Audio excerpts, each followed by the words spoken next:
آیات طیبہ تو الحمدللہ تعالی وہ نصیحت آئمہ والے کلپ پہ میں نے ذکر کی ہیں، تو اس کے علاوہ بھی احادیث طیبہ میں بھی الحمدللہ تعالی ادلہ شرعیہ کی تائید میں ابواب موجود ہیں، جیسا کہ بخاری شریف میں بھی وہ اجماع کی تائید میں امام بخاری نے جو باب باندھا، دیکھیں کہ باب ما ذکر النبی صلی اللہ علیہ وسلم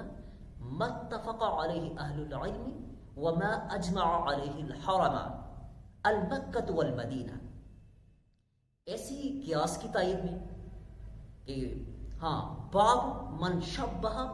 اصلا باصل مبین، یہاں سے شروع ہوتا ہے، ایسی ہی اجتہاد کی تائید میں کہ جو امام بخاری نے باب باندھا کہ باب ما اذا حکم الحاکم، باب ما اذا حکم الحاکم فاجتہد فاصاب فعلیہ الاجر، تو الحمدللہ تعالی یہ بخاری شریف کے اندر اجماع کی تائید میں، قیاس کی تائید میں، اجتہاد کی تائید میں ابواب موجود ہیں، اور یہ وہ جو علم و عقل کے یتیم جو پوری امت کو گمراہ ثابت کرنے پہ تلے ہوئے ہیں، اب خود ان کا جو یعنی کہ دعویٰ ہے، یعنی کہ جو اتباع قرآن و حدیث پر، یعنی اتباع قرآن و حدیث کا دعویٰ، اب دیکھا جائے تو اب ان کی اپنی کتابیں اس پہ ناطق ہیں کہ جس کے اندر معجزات کا انکار موجود ہے۔ دیکھیں جیسے ان کی ایک کتاب ہے تفسیر ثنائی عربی کے اندر جناب والا انہوں نے وہ جو بنی اسرائیل پر ابر نے سایہ کیا، تو اس کا جناب انہوں نے مطلب اس میں انکار موجود ہے کہ اس نے وہ دوسرے انداز سے تفسیر کی کہ وہ تو بارش برستی تھی، حالانکہ یہ معجزہ ہے کہ بنی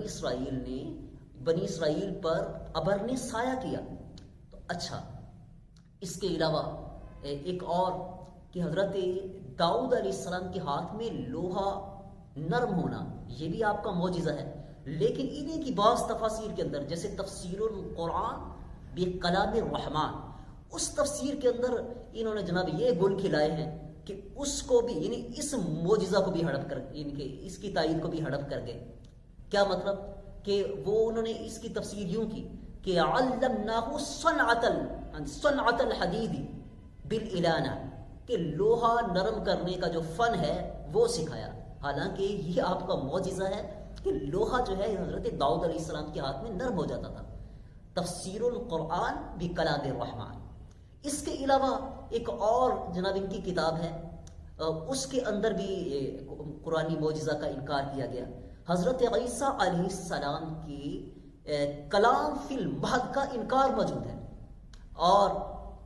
پھر اس کی کتاب کا نام ہے عیون زمزم، اور موصوف جو ہے یہ عنایت اللہ گجراتی صاحب، جی یہ ان کی کتاب ہے۔ اس کے اندر جناب کلام فی المہد کا انکار، بلکہ یہاں تک لکھ دیا کہ حضرت عیسیٰ علیہ السلام کو بغیر باپ کے پیدا ہوا، یہ ماننا، یہ عیسائیت کو تقویت دینا ہے۔ اور مزید یہ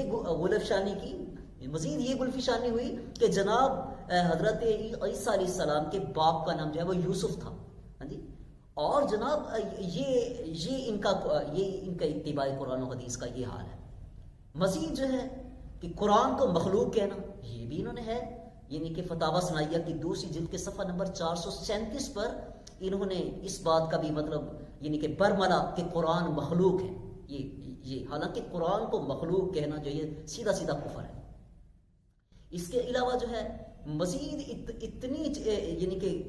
اس سے بڑھ کر کیا کہ اللہ تعالیٰ کے بارے میں ان کی توحید اس کے بغیر مکمل ہی نہیں ہوتی۔ یہاں تک لکھا گیا کہ اللہ تعالیٰ اپنی مثل پیدا کر سکتا ہے، ہاں جی، یک روزی رسالہ میں یہ لکھا کہ اللہ جھوٹ بول سکتا ہے۔ تو مطلب یہ ایسے امور ہیں کہ جو مطلب یعنی کہ سامنے والے کو حیران کر دیتے ہیں، اور سامنے والے کو بتایا جائے تو کہتے ہیں توبہ توبہ توبہ توبہ، ہاں جی، یہ کہاں، یہ کون کہہ سکتا ہے، کہنا کون ہے، ہاں جی، یہ چیزیں جو ہے وہ مطلب کتابوں کے اندر موجود ہیں۔ اور الحمدللہ تعالی اگر کوئی توبہ یعنی کہ توبہ کرنے کی نیت کرے تو ہم انشاءاللہ وہ کتابوں کے رکوز دکھانے کے لیے بالکل تیار ہیں۔ مزید جو ہے یعنی کہ آپ یہ سن کے مطلب بندہ دنگ رہ جاتا ہے کہ کیا کوئی مسلمان ایسا کہہ سکتا ہے۔ شرح الصدور ایک تو امام سیوطی کی ہے، ایک ان کی ہے، تو اس میں ابن عبد الوہاب نجدی نے اس کے حاشیہ میں یہ نبی پاک علیہ السلام کے قبر کے مطلب جو آپ کا مزار اقدس ہے اس کو معاذ اللہ بت لکھا، فالقبر المقدس وثن و صنم، یہ کہ معاذ اللہ آپ کے روزے کو نعوذ باللہ انہوں نے بت قرار دیا. اور کیا کیا ان کا مطلب ذکر کریں، یہ کچھ ہے. اور اس کے علاوہ لمبی فہرستیں گستاخیوں کی.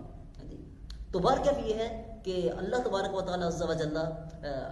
ہدایت نصیب کرے تو یہ مطلب بہت بڑی سعادت ہے. لیکن جہاں تک کہ ان کا قرآن و حدیث پہ دعویٰ، یعنی کہ قرآن و حدیث پہ عمل کا اور اتباع قرآن و حدیث سے دعوے کا تعلق ہے، تو اس کا تھوڑا سا نمونہ ہم پیش کر چکے ہیں جی. تو اس پہ یہی کہا جا سکتا ہے کہ اتنی نہ بڑھا پاکی داماں کی حکایت، دامن کو ذرا دیکھ ذرا بند قبا دیکھ.